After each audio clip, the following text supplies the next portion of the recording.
Szombathelyi nagygyűlése után beszélgetünk Magyar Péterrel, kemény egy menet volt. 6-kor kezdett, most mennyi idő? 9 óra talán? Nem tudom pontosan, de már sötét van. Végignéztük a beszédtől egészen addig, míg a legutolsó fotózkodni vágyótól is elbúcsúzott, és a szervezőtársasággal is megcsinálta a selfie-t. Szép teljesítmény.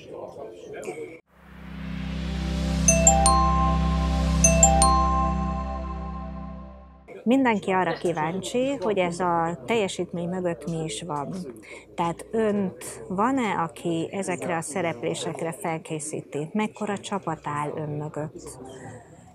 Politikai értelemben nincs. Tehát én egyedül írom a posztjaimat, egyedül válaszolok a sajtó kérdéseire, igyekszem válaszolni, igyekszem rendelkezésre állni.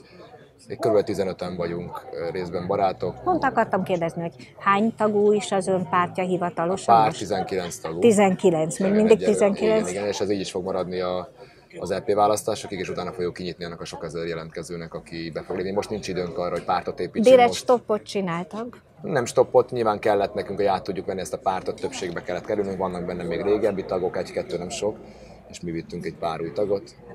Akik most aláírnak, mert szépen sorakoztak az aláírási híreknél, ők mit írnak alá? Elkövetkezendő pártagok, vagy támogatásról biztosítják önt, az adataikat? Pontosan nem tudom, hogy aki aláír, ők az ajánlóírat írják alá egyelőre, amit leadunk majd szerintem reményeim szerint péntek előtt még valamikor. Aztán nem tudom mennyit pontosan, 100 000 körüli aláírást, amennyi van. Ők nem pártagnak jelentkeznek, nekünk van a talpramagyarok.hu honlapunk, ahol lehet aktivistának jelentkezni, lehet az egyesületünkbe jelentkezni, lehet pártnak jelentkezni, lehet szakértőnek jelentkezni, különböző munkacsoportjaink vannak már most, agrár, energia, szociális ügyek, egészségügy, oktatás, nagyon sok, és vannak nyilván, akik akár anyagilag is támogathatják ezt a projektet. Egyelőre nincs túl sok kiadásunk, tehát mindig ez... Azt akartam, hogy 19-en vannak elméletileg pártagok. Azt mondja, hogy nincs ön mögött egy szakértő csapat. Amikor elérkezik... Már nem azt mondom, hogy nincs szakértő csapat, de a fellépéseimre, vagy az ilyen beszédeimet én írom az autóban, próbálom. Ki készíti fel? Tehát odaér egy településre. Most igen. Sok minden olyan Vas megyei vonatkozású, meg szombathelyi vonatkozású dolgot mondott, aminek azért utána kell nézni. Először, hogy Szombathelyen él a családom egy része. Itt él a nagybátyám, az unokatestvéreim, itt éltek a nagyszüleim, édesapám szombathelyi, tehát elég sok szombathelyi ismerősöm van. Tehát itt nem volt hazai földön vagyunk. Így van, itt a Kisfaludy utcában laktak a nagyszüleim. Ide jártam velük egy csomót, meg a Kámoni útra, ahol a földjük volt.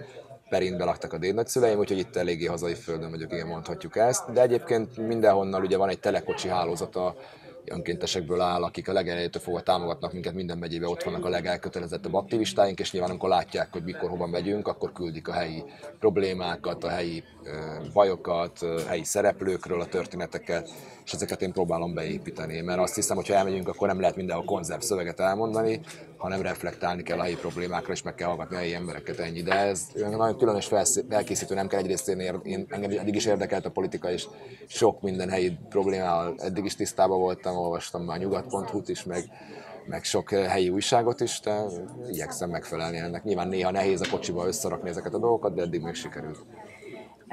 Erről jut eszembe, hogy azt mondtuk hazai föld. Azt mondta itt a beszédje során, hogy mindenhol nép visznek magukkal földet, amit majd az egy nagy dombot építenek. Hát, vagy nem is dombot, de egy fát fogunk ültetni, és fel fogjuk használni ezeket a földet. Megvan már a szombathelyi föld? Megkaptam, igen. Milyen? Honnan kapott földet? Nem tudom, itt az egyik támogatónk hozott egy üvegbe földet. És most már jellemzően az elején még én ástam ki, és most már látják ezt az emberek, és mindig hoznak, akár nemzeti színű szalaggal átkötve, vagy egy üzenettel hoznak vagy egy üvegbe, vagy egy zacskóba földet. És honnan jött ez az ötlet?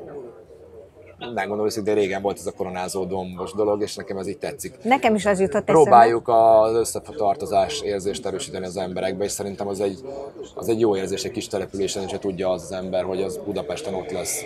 És erősíti nem csak azt, hogy megfogjuk egymás kezét, vagy együtt mondjuk azt, hogy lépésről lépésre, tégláról téglára visszavesszük a hazánkat. Én szeretem ezt. A magyar társadalom rendkívül atomizált, és szerintem jó lenne újra közösségeket építeni, nem egy pártot feltétlenül, hanem egyesületet, ilyen köröket, közösségeket helyi szinten, úgyhogy én ezért gondoltam erre. Szeretem a Sisi című filmet, és ott láttam, ugye, meg történelmből tudom ezt a koronázási dombot, de nincs köze a királysághoz, meg a koronázáshoz, hanem hogy tényleg, és nem csak Magyarországra el fog menni, meg vagyok hívva Csíksomlyói búcsúba, Felvidékre, és onnan is ilyen fog hozni. Szóval az egykori Magyarország területeiről is fog hozni. Igen, jól látom, hogy megpróbál mindent vegyíteni, ami ideológiailag összetarthatja a magyarságot? Hát legyen az a polgári kultúrából származó, legyen az a történelmi múltból származó, legyen az a jobboldali gondolkodású embertől származó. Én szeretném, hogyha minden magyar ember pártállástól és ideológiától függetlenül büszke lenne arra, hogy magyar. És elsősorban ezt határozná meg nyilván a családján kívül, és minden más utána jön, hogy valaki kiliberális, vagy szocialista, vagy apolitikus. És ön igazából milyen? Én jobboldali. Hát ha lehet ilyet mondani, én egy ilyen polgárinak mondott családból jövök, polgári háttérrel, keresztény konzervatív családból, de ennek nincs jelentősége ilyen szempontból. A pártot ez nem határozza meg. Nálunk nem egy elnök lesz, aki megmond mindent, hanem emberek ezrei, akik majd alkotnak egy programot, hogy ez most éppen centrum lesz, vagy mit veszünk át a jelenlegi idézőben jobb oldalból, vagy egy baloldalnak hazudott oldalról, aminek hát sok köze nincs egyébként a klasszikus baloldalhoz. 21. században szerintem nem csak Magyarországon, máshol is érvényét vesztették ezek az ideológiai alapvetések, és iszonyosan keverednek. Úgyhogy én ezekre olyan túl sok időt nem pazarolnék. Én egy jobb oldalnak mondott ember vagyok, úgy érzem magamat, ennyi. Azt mondta, mert itt valaki emlegette a királyság visszaállítását, hogy ön nem ebben hisz, hanem a polgári kultúrában, és Márai Sándor vonalát követi. Hát abban az idealizált polgári világban, ami már Márai idejében is idealizált volt és nem létezett, de egy ilyen ideát szerintem érdemes az embernek így maga előtt tartani, hogy mi lenne a magasztos cél. És annak csak egy részét sikerül megvalósítani. Mi a magasztos cél? Hát az, hogy egy olyan Magyarország legyen, ahol tényleg mindenki büszke arra, hogy magyar, és legyen egy erős középosztálya az országnak, ahol egyrészt az emberek megengedhetnek magukon dolgokat, önfenntartóak, kockázatot vállalnak, ugyanakkor nem csak kenyéren és vízen él az ember, hanem kultúrán, örökségen, meg akarja őrizni ezt az országot olyannak, amilyennek kapta a szüleitől, nagyszüleitől, és át akarja adni, legyenek utódai, és át akarja adni a gyerekeinek, unokáinak, és hogy egy ilyen emberhez méltó életet éljen. Tehát ez egy bonyolult, ez mindenki más tart ezen, én nekem van erről egy pont Márai miatt, Szabó Magda miatt egy ilyen idealizált képem. Én egy ilyen családból jöttem, ahol ez nagyjából megvalósult, hogy nem csak jogászok voltak benne, de ilyen reneszánsz emberek. A nagyapám, a budapesti nagyapám szobrászkodott, festett, úgy írt olyan betűkkel, mint ilyen kalligrafikus írás. Ezt mindig szerettem, hogy több dologhoz ért, olvasnak a családom, mindenki nagyon sokat olvasott, fontos volt a zene, tehát ilyesmire gondolok. Nem érzi magát egy kicsit ilyen Mátyás királyi pozícióba, hogy megy? Először is Mátyás király szerintem annyira nem volt tökéletes személyiség, hát, mint ahogy a történelmi valóságban. Mind ahogy a legendák szólnak róla, meg a mesék, Mátyás az igazságos, azért a valóság valószínűleg inkább ott volt, hogy Mátyás nagyon szigorú király volt, és nagyon magas adókat vetett ki, és eléggé terrorizálta a lakosságot, de ezzel tudta egyben tartani egyébként. Most ezzel egy nagyon szépen felépített mesét romba is döntött, de valóban így volt. Hát elnézést kérem, hát igen, de ettől függetlenül viszont előnyére kell írni, hogy egybetartotta az országot, és utána, miután Mátyás meghalt, lehet azt mondani, hogy oda az igazság, de nem az igazság lett oda, hanem az ország, mert szétesett. Mert abban az időben sajnos csak úgy lehetett egybetartani egy országot, amikor egy török birodalom fenyegette, hogy egy véreskezű, erőskezű vezető volt az egész Hunyadi család, de főleg Mátyás király, és miután ő meghalt, pár évre rá szétesett az ország. Térjünk vissza a mostani párt felépítéséhez és az ön politikai felkészítőihez vagy segítőihez. Nincs ilyen már, ahogy említettem. Igen, de azért mindenhez kell egy pénzmennyiség, kellenek támogatók.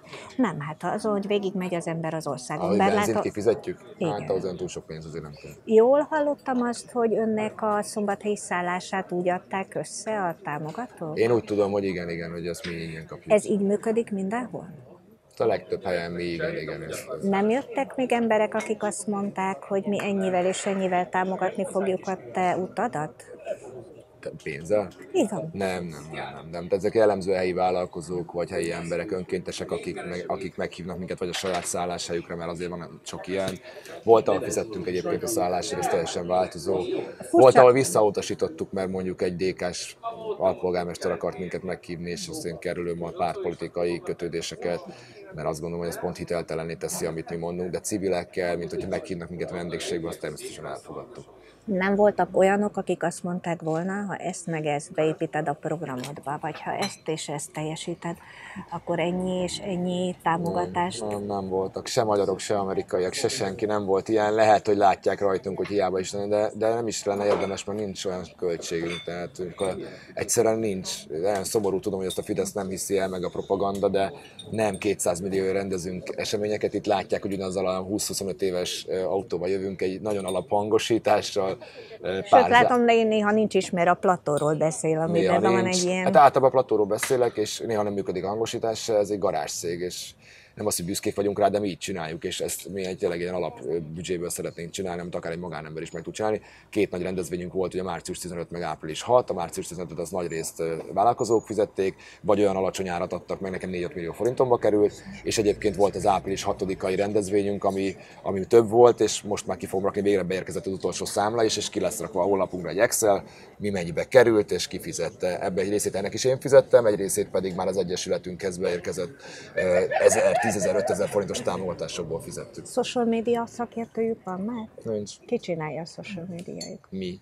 Ez én vagyok. A Facebookot, meg az Instát én csinálom, és a TikTokot, meg mint van a YouTube-ot, meg ugyanazokat föltöltik a kollégáim. Azt mondja, hogy jelenleg egy barátcég, és a jelek szerint a választásokig azok is maradnak. Így van. De utána már a garázcégen túl kell lépni, Így van. és sokkal határozottabban, oda már anyagi támogatás kell, ott pártot kell felépíteni, ott sokkal határozottabb programot kell hirdetni. Ennél határozottabbat én nem látok magyar pártot, amelynek több pontból álló részletesebb programja, mint amit én próbálok minden megyében másról beszélni, legyen az egészségpolitika, agrárpolitika, kis- és középvállalkozások, Európa politika. Hát egyrészt mutasson nekem olyan politikust ma, aki elmegy az emberek közé, és lehet kérdezni, és reflektál azokra a felvetésekre, akár személyesen, akár az online térben, és próbálja ezeket beépíteni, vagy mutasson nekem olyan politikust, aki bármi részletes európai programot. Lehet a Momentum azt hiszem tett le valami európai programot, valami 50 oldalasat, szerintem senki nem ismeri Magyarországon, tehát nem biztos, hogy az a cél, hogy letegyünk 500 oldalas pártprogramokat, hanem hogy kommunikáljunk az emberekkel, belenézzük a szemükbe, ne egy zárt magtárba kampányoljunk, ne lezárt utcákon kampányoljunk, ezekben hiszek. Úgy látom, hogy ön igazából szeret mindenki ellen menni. Nem, én nem így határoznám meg magamat. Én a jelenlegi hatalmi elit ellen szeretnék menni. Ahova beletartozik az ön számára az ellenzék is, és beletartozik az ön számára azok is, akik az most ellenzék egy jelentős része, igen. Van olyan, aki nem tartozik bele? Tisztelettel kivételnek vannak az ellenzékben is, és a kormánypártokban is olyan politikusok, akik... Kik azok? Nem szeretnék erről beszélni, nekem nem feladatom, és nekünk nem feladatunk erről. Sokszor kérdeznek koalícióról, meg együttműködésről. Nem, másképp játsszuk ezt a játékot. Ez nem játék egyébként, hanem véresen komoly, hogy megkérdezzük először a választókat, és megnézzük, hogy melyik pártnak, melyik képviselőnek milyen felhatalmazást adnak. Eleve az európai parlamenti választáson nincs erre szükség, mert az egy listás és önálló indulás. Az országgyűlési választásokon meg szintén meg fogjuk kérdezni a vállalkozókat, a választókat, és ők elmondják, hogy kit képviselnek, vagy kit kérnek fel a képviseletükre, és én nagyon remélem, hogy a Tisza párt egyedül kap majd felhatalmazást arra, hogy egyébként építsen egy teljesen új országot. Teljesen egyedül akar építeni egy teljesen nem új egyedül, országot? A Tisza párt. A Tisza párt. Igen. Teljesen egyedül hatalmat kapni, és egy országot vezetni. Nem akkor hatalmat kapni, nem felhatalmazást kapni, mandátumot arra, hogy egy... másképp csináljuk a dolgokat, mint az utóbbi 20 évben, vagy lehet a 34 évben. Igen. Jól veszem ki, hogy az ön számára egyetlen kontroll létezik, az pedig úgy az emberek általában, vagy a polgárok? Vox populi, ahogy ezt mondják, a nép hangja, az Isten adta nép. Én ebben hiszek egy képviseleti demokráciában, és ez nem populizmus szerintem, vagy egy jó értelemben vett populizmus. Vissza kell adni a bizalmat az embereknek, hogy nekik van beleszólásuk az életükben. Mert azért a nap végén mégiscsak az emberektől jön a hatalom, vagy vagy a kormányzás, amit elfelejtett nagyon sok politikus. Szeretnek a mai magyar politikusok ellenzékbe, kormánypártokban már előre leosztani pozíciókat, nem létező pozíciókat, ahelyett, hogy az emberekkel beszélnek. És én tudom, hogy ez szokatlannak tűnik, vagy sokaknak akár visszatetsző is, de én ebben hiszek. Nyilván nem lehet mindenről mindig mindenkit megkérdezni. De legalább tegyünk már le egy olyan programot, vagy egy olyan társadalmi szerződést, hogy az embereknek valami sejtésük legyen arról, hogy mire szavaznak. Ugye ez ma nem jellemző, mert a Fidesz azt mondja 14 éve, hogy folytatjuk, de hogy a lopást folytatják, a propagandát folytatják, vagy a hazugságot, ezt nem tudjuk. Nem tudták azt az emberek, hogy új alaptörvényre szavaznak 2010-ben, azt se tudták 2022-ben, hogy a gazdasági migránsok betelepítésére szavaznak, vagy nem tudtak ilyeneket, és ezeket jó előre tisztázni, szerintem, mert nem éri csalódás az embereket, nem ábrándulnak ki a politikusokból feltétlenül. Én szeretnék egy ilyen átlátható, transzparens módon működni. Meglátjuk, hogy erre van-e igény. Egyelőre igen. Hány ügy van még a tarsójában, illetve kap-e folyamatosan? Rengeteget kapok. Ma is olyan dokumentumokat kaptam, meg videókat, tehát van egy ilyen, én nem szeretném, el szeretném kerülni, mert nem hiszem, hogy ettől lesz az ország jobb, vagy ettől megyünk előre. Én őszintén hiszem azt, hogy tényleg a nép, az Isten adta nép az atombomba. És eddig azért nem lépett fel atombombaként, vagy azért nem robbant föl, mert nem volt egy olyan alternatíva, amire az emberek többsége jó szívvel szavazott volna. Nagyon-nagyon sok ember jön oda, hogy eddig vagy valaki ellen szavazott, vagy nem szavazott, és hogy most legyen ez fiatal, idős, és most végre van valamilyen irány, amit ugye el tud fogadni. Tehát, hogy nem a megosztottság, a mesterséges megosztottság, amit Gyurcsány meg Orbán 20 évet csinál, meg azt lepjük, hanem az, hogy menjünk előre. Nem fél mindenki ellen menni? 345-ször szerepel a Bibliában, hogy ne féljetek. Második János Pál ezzel kezdte a beszédét, mikor megválasztották pápának. Én nekem ez a jelmondatom nem jellemző, nem szoktam félni. Mindig ugyanebbe a fehér ingbe, farmerba, tornacipőbe? Nem, van több fehér ingem, és tegnap nem farmerbe voltam, de jellemzően ebben a cipőben vagyok, igen, egy pár hete, mert azt mondják a fiatalok, hogy ez így jó, és így szoktak meg engem, de voltam már másból is. A napszemüvege még mindig ott van a fején. Így van. Elkelt 3 millió forintért, és május 5-én fogjuk anyák napján átadni annak, aki felajánlott, vagy annak egy rokonának, aki felajánlotta nekünk, vagy nem nekünk, hanem egy debreceni nehéz sorsú családnak ezt az összeget. Én nagyon örülök, és innen is köszönöm neki is, és köszönöm a propagandának is a támogatást, hogy hírhetté, vagy híressé tetté ezt az egyébként unisex napszemüveget. Minden, amit csinálnak, kontraproduktív, és mondták, hogy aikido, vagy melyik sport az, ahol az ember felhasználja az ellenfelének az energiáját, úgyhogy küldjenek sok energiát, és Gábor Zsazsa megmondta, hogy a rossz reklám is reklám, úgyhogy hajrá előre. Mi megyünk tovább a saját utunkon, és ha szakad, bármit is csinálnak, visszavesszük úgyis a hazánkat. Milyen lesz az új napszemüveg? Már kaptam egy-két napszemüveget, Tisza márkájú napszemüveget is kaptam, de megmondom őszintén nem tetszik, és az tényleg női, úgyhogy nem fogom föl, nem gondolkodtam még ezen. Szerintem ami egyszerű, ez is egy relatíve olcsó napszemüveg volt. Mit is mondott Gábor Zsazsa? Volt egy híres mondása, Több is volt neki.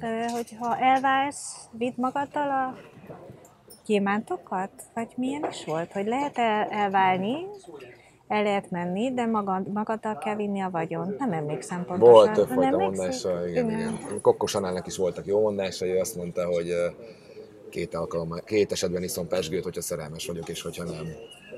Szeretem a pezsgőt, és Balzac pedig azt mondta, hogy minden nagy szerelem egy francia pezsgővel kezdődik, és egy rossz angol teával végződik. Úgyhogy szeretem én is ezeket. Akkor maradjunk a pezsgőnél? Akár. Bár úgyis ezt fogja majd a propaganda kiemelni, hogy Magyar Péter pezsgőzik. Én szeretem a jó magyar borokat és a jó pezsgőket. Mindig sört látnak a kezemben, de ez csak azért van, mert egy üvegborral azért nem mutatkoznék így az utcán. Tehát azért azt gondolom, ez nem illik bele a polgári nevetetésbe. Fölviszik a sört a színpadra már. Így van, most már ez egy ilyen védjegyemé vált, de mondom még egyszer, nem annyira vagyok sörös, de azért színpadon nem iszunk üvegből bort, meg pezsgőt sem, úgyhogy ez nem én vagyok. Meg fogja csípni egy szúnyog. Legyen így. Kivéreztettük. Így van. Köszönöm szépen, jó munkát, és hajrá Szombathely. Köszönöm szépen. Köszönöm.